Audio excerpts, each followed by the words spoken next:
কিরে দাদা ভাই, পোলাও হ্যাঁ বল। হচ্ছে তো। কি? পোলাও হচ্ছে, পোলাওর সাথে কি করব বল। চিলি পনির কর। ওকে, ডান। তো আর কি, যেমন কথা তেমন কাজ। দাদাভাই বললো চিলি পনির খাবে, এখানে আমি সব চিলি পনিরের ইনগ্রিডিয়েন্টস নিয়ে রেডি। কড়াইতে তেল দিয়ে দিয়েছি, যেহেতু পনিরটাকে আমরা ফ্রাই করব তাই পনিরে হলুদ, লঙ্কার গুঁড়ো, আদা বাটা আর কাঁচা লঙ্কা বাটা দিয়ে ভালো করে মাখিয়ে নিয়ে তাতে কর্নফ্লাওয়ার আর সামান্য লবণ দিয়ে ভালো করে ম্যারিনেট করে নেব। এরপরই তেলটা গরম হয়ে আসলে তাতে একে একে ম্যারিনেট করা পনিরটা দিয়ে আমরা ভেজে নেব। পনিরগুলো তো আমাদের এখানে ভাজা হয়েই গেছে। এবার ওই গরম তেলেই আমরা দিয়ে নেব সামান্য আদা কুচি।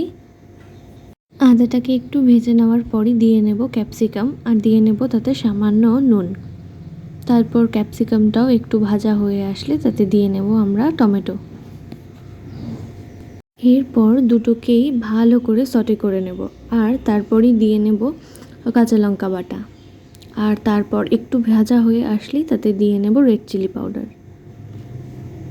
ক্যাপসিকাম আর টমেটোগুলো মজেই এসেছে, আর বেশি আমরা এটাকে ভাজবো না, কারণ পরে তাহলে চিলিতে আমরা এটার কোনো স্বাদ পাবো না। এরপরে একে একে red chilli sauce, tomato sauce আর সয়া সস দিয়ে নিয়েছি। এখন দিয়ে নিচ্ছি ভিনেগার। এরপর একটু স্বাদ মতো চিনি দিয়েই দিয়ে নেব আমরা ভেজে রাখা পনিরগুলো।